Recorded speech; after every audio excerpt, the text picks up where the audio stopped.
Hello दोस्तों, नमस्कार। आपका स्वागत है हमारे यूट्यूब चैनल पर। आज हम करेंगे पीवाई की सीरीज नंबर प्रयोग पीवाई की सीरीज का प्रैक्टिस सेट, जो हमारे विभिन्न परीक्षाओं के लिए अत्यंत महत्वपूर्ण है। ये है हमारा लेक्चर नंबर 9। आइए तो चलते हैं अपने प्रश्नों पर। पहला प्रश्न है, नागरिकों के साथ धर्म, जाति या लिंग के आधार पर भेदभाव नहीं किया जा सकता। यह किस अधिकार के अंतर्गत आता है? इसका आंसर है ऑप्शन नंबर ए, स्वतंत्रता का अधिकार। स्वतंत्रता के अधिकार के अंतर्गत 4 अनुच्छेद आते हैं, जो 14 से 18 तक आता है। ऑप्शन और शोषण के विरोध अधिकार के अंतर्गत 23 एवं 24 अनुच्छेद आते हैं। धार्मिक स्वतंत्रता के अधिकार के अंतर्गत 25 से 28 तक अनुच्छेद आते हैं। और समानता के अधिकार से के अंतर्गत 19 से अनुच्छेद 22 तक अनुच्छेद आते हैं। अनुच्छेद 12 में बताया गया है राज्य की परिभाषा। अनुच्छेद 13 में बताया गया है किसी की व्यक्ति के मौलिक अधिकारों के साथ हस्तक्षेप करता है तो दूसरे के मूल अधिकार को शून्य हो जाएगा, मतलब किसी दूसरे के अधिकार को शून्य कर दिया जाएगा। 14वां प्रश्न है, विधि के साथ समानता एवं 14 में है विधि के समक्ष समानता के बारे में बताया गया है। इसमें विधि के समान संरक्षण के बारे में बताया गया है। यह यूएसए के संविधान से लिया गया है। अनुच्छेद 15 के अंतर्गत धर्म, मूलवंश, जाति और लिंग के जन्म स्थान के आधार पर भेदभाव का प्रतिषेध बताया गया है। 15(1) में राज्य भेदभाव नहीं कर सकता।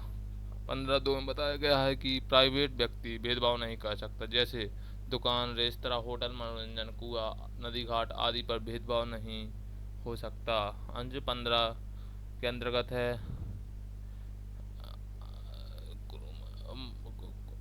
राज्य के द्वारा महिलाओं और बच्चों के कोई प्रावधान करने से नहीं रोकेगा, मतलब उन्हें यदि कोई लाभ हो रहा है तो उससे रोकना अपराध के समान है।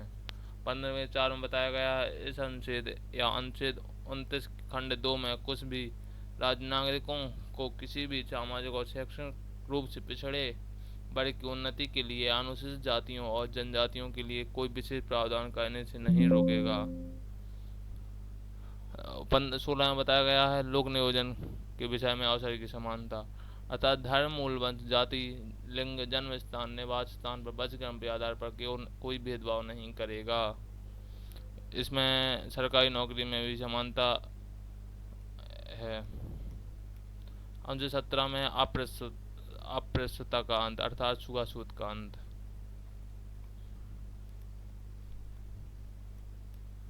अनुच्छेद 18 में बताया गया है उपाधियों का अंत। हमारा अगला प्रश्न है, भारतीय संविधान में ... मौलिक अधिकारों के कानून प्रवर्तन के प्रावधान है। इसका आंसर है ऑप्शन नंबर ए, अनुच्छेद 32। इसे भीमराव अम्बेडकर ने संविधान की आत्मा भी कहा है।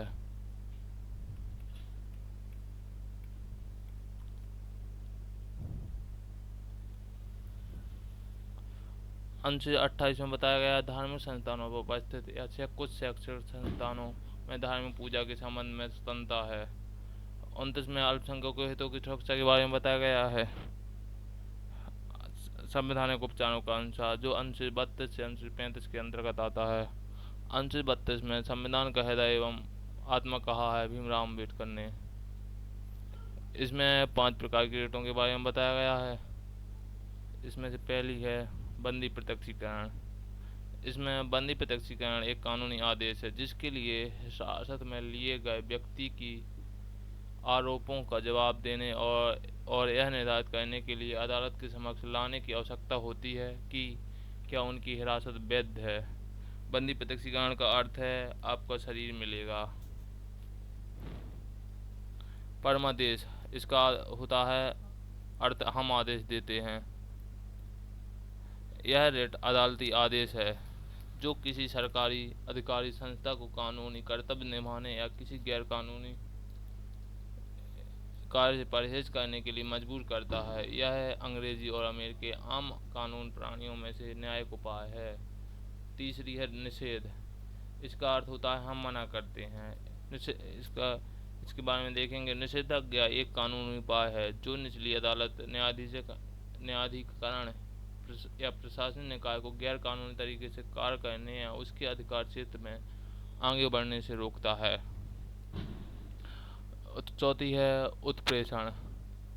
इसमें उच्च न्यायालय को निचली न्यायालय अदालत के फैसले या सरकारी एजेंसी की कार्यवाही की समीक्षा करने की अनुमति देती है। यह शब्द लैटिन वाक्यांश में आया है जिसका अर्थ होता है शोषित होना, प्रमाणित होना। पांचवी रेट है अधिकारपेक्षा। इसका अर्थ होता है आपका प्राधिकार क्या है। यह कानूनी कार्यवाही है जो किसी व्यक्ति के सार्वजनिक या कोऑपरेटिव कार्यालय रखने के अधिकार को चुनौती देती है। कोवेंटो शब्द मतलब इसका इंग्लिश में अधिकारपेक्षा का कोवेंटो होता है। यह लैटिन भाषा से लिया गया है। इसका अर्थ होता है किस प्राधिकार या वारंट के लिए। यदि किसी व्यक्ति ने गलत तरीके से सार्वजनिक पद को धारण किया है तो उसके विरुद्ध यह जारी किया जाता है। अगला प्रश्न है 30 जून 2023 तक भारतीय संविधान में कितनी अनुसूचियां थी। इसका आंसर है ऑप्शन नंबर सी 12। भारतीय संविधान में प्रारंभ में 8 अनुसूचियां थी परंतु वर्तमान में 12 हो गई हैं। प्रथम अनुसूची में बताया गया भारत एवं संघ उसके राज्य क्षेत्र के वर्णन के बारे में बताया गया है। 28 राज्य हैं, 8 केंद्रशासित प्रदेश हैं। दूसरी अनुसूची में बताया गया है राष्ट्रपति, लोकसभा अध्यक्ष, राष्ट्रपति, उपराष्ट्रपति,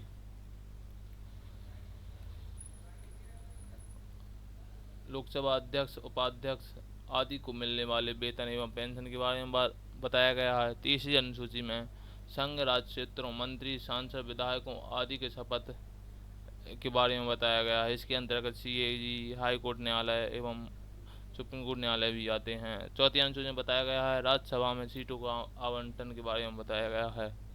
पांचवी अनुसूची में SC/ST क्षेत्र प्रकाशन और नियंत्रण के बारे में उपबंध के बारे में बताया गया है।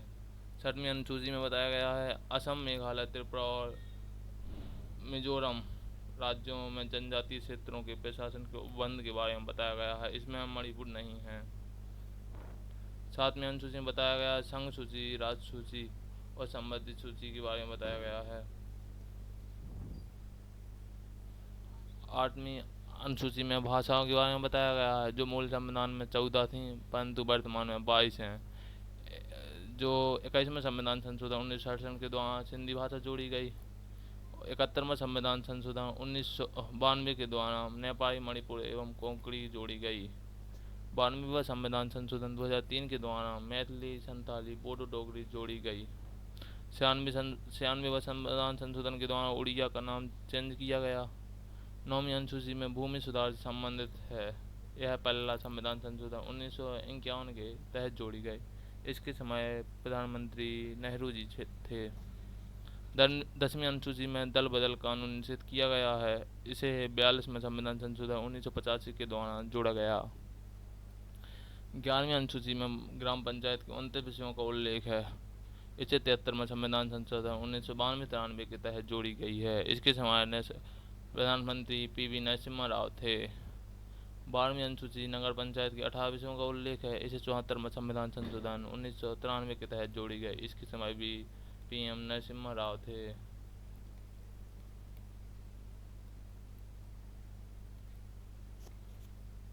हमारा अगला प्रश्न है दोष रेखाओं की गति के कारण निम्नलिखित हो सकते हैं। इसका आंसर है ऑप्शन नंबर सी भूकंप।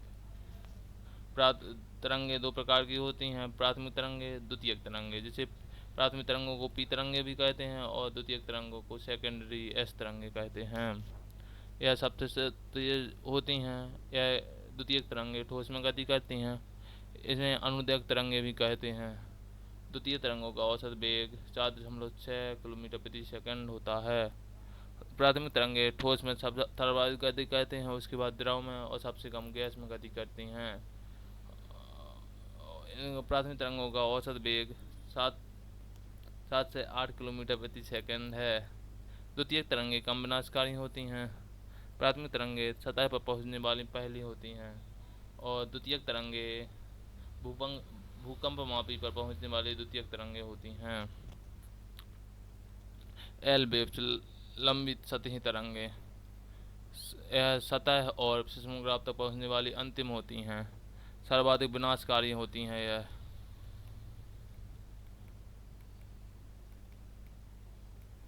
विनाशकारी होते न्यूनतम वेग इनका 1 से 3 किलोमीटर प्रति घंटा होता है। केवल पृथ्वी की सतह पर कार्य करती हैं। इन्हें लव वेव्स के नाम से भी जाना जाता है। एल तरंगों को रिक्टर पैमाना भूकंप की तरंगों को तीव्रता मापने वाला एक गणितीय यंत्र है। गणितीय पैमाना रिक्टर पैमाना कहते हैं। पांचवा प्रश्न है निम्नलिखित पहचाने की निम्नलिखित कथन सत्य टी या असत्य एफ सही चुने। एक है ठोस होने पर पिघला हुआ मैग्मा अवसादी चट्टानें बनता है, एक गलत है। बी है अग्नेय चट्टानें घुसपैठ या बहिर्वेदी चट्टानें हो सकती हैं, ये सही है। तीसरा है उच्च तापमान और दबाव के प्रभाव में अवसादी चट्टानें मेटामॉर्फिक चट्टानों की में बदल जाती हैं, ये भी सही है। डी है उच्च तापमान और दबाव के प्रभाव में अग्नेय चट्टानें मेटामॉर्फिक चट्टानों में बदल जाती हैं, ये भी सही है। इसका आंसर होगा ऑप्शन नंबर ए एफ, मतलब पहली गलत है, false. F T D D option number A. छठवां प्रश्न, निम्नलिखित में से सभी एक्सोजेनिक प्रक्रियाएं अपनी ऊर्जा कहाँ से प्राप्त करती हैं? इसका आंसर है ऑप्शन नंबर बी सन से। सभी एक्सोजेनिक प्रक्रियाएं सन से ऊर्जा प्राप्त करती हैं। इसमें दो प्रकार के बल लगते हैं, अंतर्जात बल और दूसरा बहिर्जात बल। अंतर्जात बल मुख्य रूप से भूमि के निर्माण में सहायक करने वाला बल कहलाता है। अंतर्जात बल ऊर्जा यानी रेडियो एक्टिव डीके से प्राप्त होती है, मौलिक ऊष्मा। और पटल विरूपण कहलाता है पृथ्वी की पपड़ी हिस्सों को हिलाने, ऊपर उठाने या निर्माण करने वाली सभी प्रक्रियाएं पटल विरूपण कहलाते हैं। ओरोजनक पर्वतों का निर्माण करता है। एपिरोजनक पृथ्वी की पपड़ी के बड़े हिस्सों का उत्थान या विरूपण करता है। भूकंप पृथ्वी की सतह का हिलना भूकंप कहलाता है। बहिर्जात बल पृथ्वी की सतह पर मतलब इसे मिटाने वाले बल को बहिर्जात बल कहते हैं।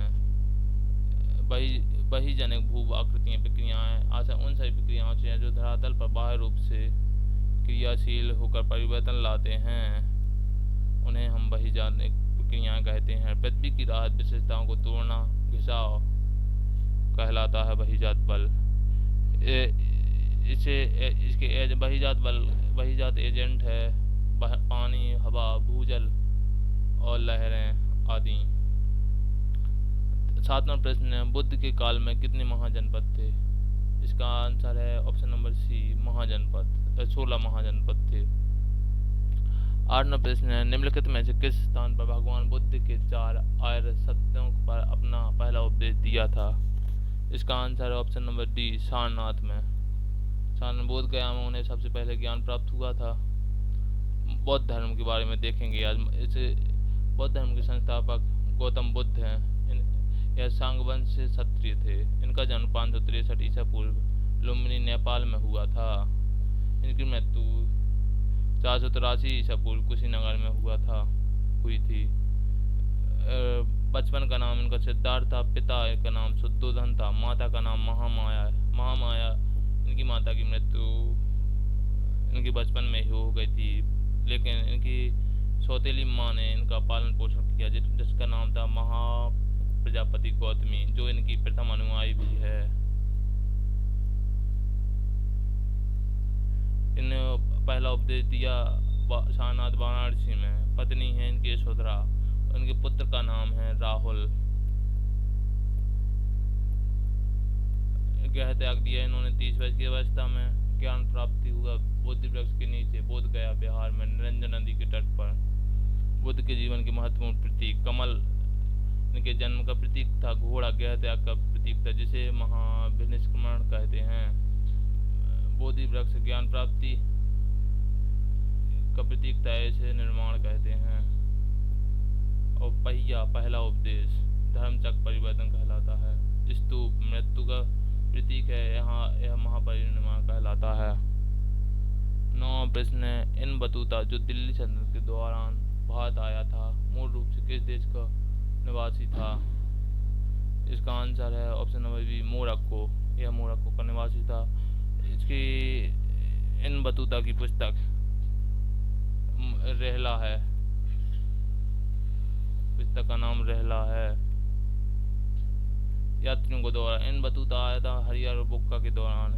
यह है मोहम्मद MBT मोहम्मद बिन तुगलक के दौरान भी आया था। और डोरियंतो बारबोसा और डोमिंगो पीस आया था कृष्णदेवराय के समय। और निकोलो दी कांटी आया था देवराय फर्स्ट के समय। अब्दुल रज्जाक आया था देवराय द्वितीय के समय। और फर्नाओ लुनीज आया था अच्युत देवराय के समय।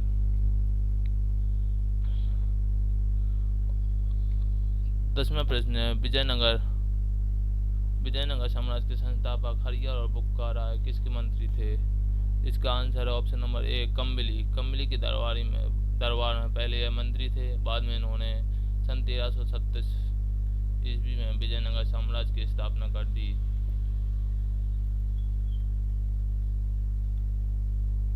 विजयनगर साम्राज्य पर कुल चार राजवंशों ने शासन किया, जिनमें से संगम, तुलुप और बीडू आते हैं। संगम का काल है 1370 से 1465 तक ईस्वी तक शासन किया। इनके संस्थापक थे हरिहर और बुक्का। और सुलभ 1486 से 1500 ईस्वी तक शासन किया। इनके संस्थापक थे सुलभा नरसिम्हा। और तुलुप इसके बाद आए थे तुलुप, इन्होंने 1505 से 1570 ईस्वी तक शासन किया। इनके संस्थापक थे वीर नरसिम्हा, जिन्हें नरसन नायक के रूप में जाना जाता है।